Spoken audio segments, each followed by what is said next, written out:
पाबंदी नहीं है।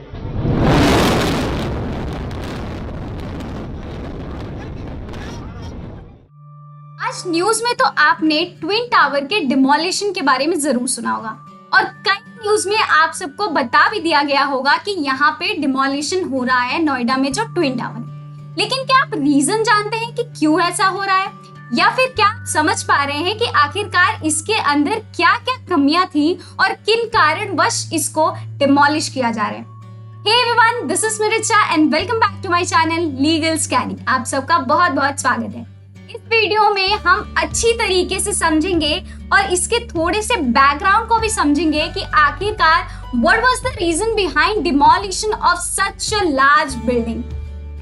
जाता है कि ये कुतुब मीनार से भी ऊंचा है और ऐसा माना जाता है कि ये 100 मीटर्स का उसकी जो लंबाई थी वो 100 मीटर्स की थी, जो कि आज उसे डिमोलिश कर दिया गया है।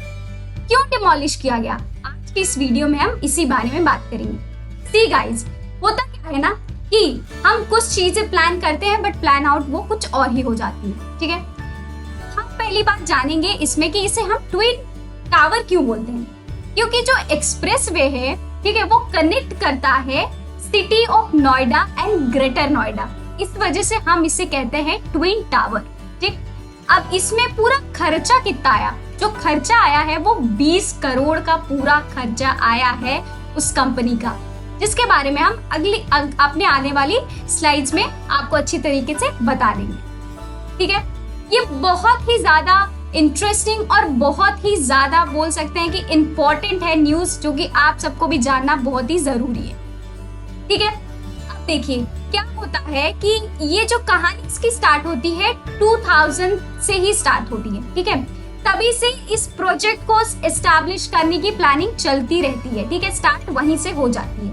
ठीक, उसके बाद क्या होता है कि ये जो सुपर टेक एमराल्ड पोर्ट है वो एक तरीके से अपना प्रोजेक्ट जो है यहाँ पे एस्टैब्लिश करना चाहती है। ठीक, अब ये जो बिल्डिंग जो टूटी है उसमें 900 फ्लैट्स थे। ठीक है, और इसका राउंड फिगर अगर एरिया देखे तो वो 7.5 लाख स्क्वायर फीट उसका पूरा एरिया था। तो ये जो कहानी वो 2000 से ही स्टार्ट हो जाती है। ठीक, अब होता क्या है कि सुप्रीम कोर्ट ने रिसेंटली अभी इसको डिमोलिश करने का ऑर्डर दिया। ठीक है, तो सुप्रीम कोर्ट ने क्यों ऑर्डर दिया, सुप्रीम कोर्ट का ये मानना है कि ये जो बिल्डिंग है वो एक तरीके से वायलेट करिए serious violation of building codes. ठीक है, और सुप्रीम कोर्ट ये कहते हैं कि जो नोएडा अथॉरिटी है और जो सुपर टेक वो दोनों एंगेज है, उनकी मिली भगत है। ठीक है, बोल सकते हैं नेफेरियस कॉम्प्लेक्सिटी, इसका मतलब होता है नापाक मिली भगत। ठीक है, ये किसके बीच में है, ये है सुपर टेक और आपके जो नोएडा अथॉरिटी है उनके बीच में। ठीक, तो अब बढ़ते हैं आगे। इस कंपनी को ही, ये जो सुपर टेक कंपनी है, सुप्रीम कोर्ट ने इसे ही बोला है, इसे ही ऑर्डर किया है कि आप ही अपने एक्सपेंसेस से इसको क्या करेंगे, एक्सप्लॉइट करेंगे, डिमोलिश करेंगे। ठीक है, इनको एक तरीके से इनकी ही एक्सपेंसेस इसमें लगेंगे। ठीक, अब हम थोड़ा बैकग्राउंड समझ लेते हैं। ये जो सुपर टेक एमराल्ड जो कोर्ट है, एक तरीके से ये अपना हाउसिंग सोसाइटी वहां पे मतलब एस्टैब्लिश करना चाहती थी और इसी वजह से इसने प्रपोज किया, मतलब एक तरीके से प्रपोजल रखा किसके सामने, जो नोएडा अथॉरिटी है उसके सामने। ठीक, और वो जो नोएडा का सेक्टर 93A है वहां पे ये अपना हाउसिंग जो सोसाइटी है वहां पे एस्टैब्लिश करना चाहते थे। ठीक है, 2004 में इन्होंने नोएडा अथॉरिटी के सामने ये प्रपोजल रखा। ठीक, और इनका मानना था कि 12 टावर्स उसमें होंगे और 9 फ्लोर्स बनेगा। ठीक, ये जो प्लान था उसे रिवाइज किया गया एक तरीके से। ठीक है, उसमें रेक्टिफाई किया गया 2012 में।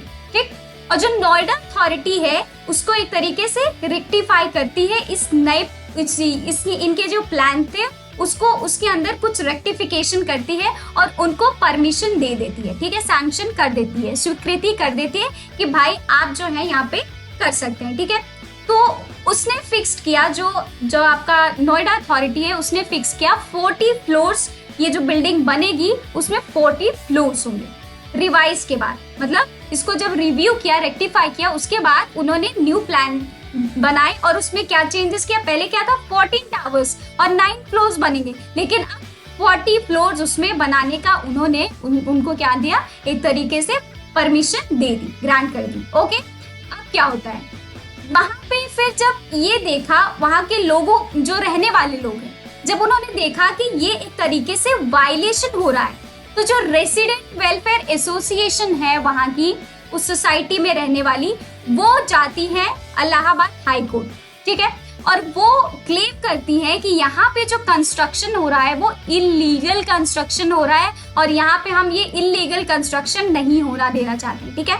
तो इस वजह से क्या कहता है सुप्रीम कोर्ट, जो कहता है वो ये कहता है कि जो सुपरटेक जो कंपनी है उसको, क्योंकि उन्होंने सीरियस वायलेशन किया है बिल्डिंग कोड का, तो इसीलिए वहां पे जो बायर्स हैं, जो कि वहां पे ऑलरेडी रेजिस्ट कर रहे हैं, ठीक है, जो रिफंड एक तरीके से उनको देने को ये जो कंपनी है उसको बोला, ठीक है, उनको पेमेंट करने के लिए बोला विद इंटरेस्ट ऑफ 14%, कि 14% के इंटरेस्ट के साथ आप उन्हें रीपे करिए, ठीक है, जो कि ऑलरेडी वहां पे फ्लैट जो है, जो बिल्डिंग में फ्लैट जो है वो खरीद चुके हैं, ठीक।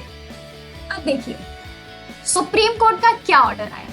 सुप्रीम कोर्ट का ये मानना है कि इसको, आप ये जो स्ट्रक्चर बना हुआ है ये सीरियस वायलेशन है, तो इसको हम ऑर्डर करते हैं कि आप इसे डिमोलिश करिए, ठीक है, क्योंकि ये मिनिमम जो डिस्टेंस का रिक्वायरमेंट होता है वो उसे वायलेट कर रहा है।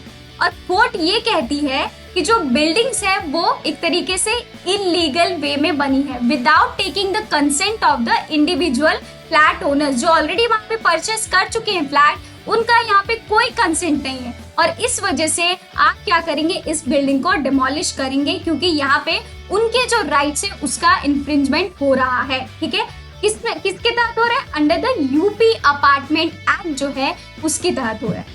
एक बहुत ही इंटरेस्टिंग बात अब मैं आपको बताती हूँ, 3 अग्नि, 12 ब्रह्मोस और 4 पृथ्वी मिसाइल का एक तरीके से ये उसके बाद जो एक्सप्लोजन होता है, ठीक है, इनको जब आप देखेंगे 4 पृथ्वी जो मिसाइल्स होती है उसके बाद जो एक्सप्लोजन होता है, वही एक्सप्लोजन इस बिल्डिंग को तोड़ने में किया गया है। और इसमें जो पूरा राउंड फिगर खर्चा आया है जो इस कंपनी का, दैट इज सुपरटेक कंपनी का, वो 20 करोड़ रुपीस जो है वो उनका खर्चा है। So you can imagine it कि किस तरीके से इतनी हाई प्राइस में उनका खर्चा आया और किस तरीके से वो जो कंपनी है उनकी अब हालत बहुत ही ज्यादा क्या होगी, बिगड़ी हुई होगी। सो ये था एक तरीके से बैकग्राउंड इसका कि इस वजह से इसको डिमोलिश किया गया, क्योंकि ये serious violation of the building codes थे, और इसीलिए सुप्रीम कोर्ट ने, जो इलाहाबाद हाई कोर्ट है, उसका जो ऑर्डर आया था उसको क्या किया, अपहेल्ड किया, और अपहेल्ड करने के बाद बोला कि आप इस बिल्डिंग को डिमोलिश करेंगे, because this is the violation of the people who were residing there, who were the owner of the flat, जो कि वहां पे ऑलरेडी फ्लैट ले चुके थे, उनके राइट्स का, उनके एक तरीके से फंडामेंटल राइट्स का, जो कि हमें पता है आर्टिकल 20 में राइट टू हमें लाइवलीहुड भी है, ठीक है, तो उनके राइट का क्या हो रहा है, यहाँ पे इन्फ्रिंजमेंट हो रहा है, तो इस वजह से आप क्या करेंगे, इस बिल्डिंग को डिमोलिश करेंगे। So this was the reason behind demolishing of twin tower in Noida. I hope कि आपको ये जो वीडियो है इन्फॉर्मेटिव लगी है, और अगर इन्फॉर्मेटिव लगी है तो प्लीज थोड़ा सा सपोर्ट कीजिए, लाइक करें, शेयर करें, और जरूर से जरूर मेरे चैनल को सब्सक्राइब करें, और ऐसी इंटरेस्टिंग वीडियोस हम आप सबके लिए लेते आते रहेंगे। Till then, bye bye, take care, and please do support. Good night.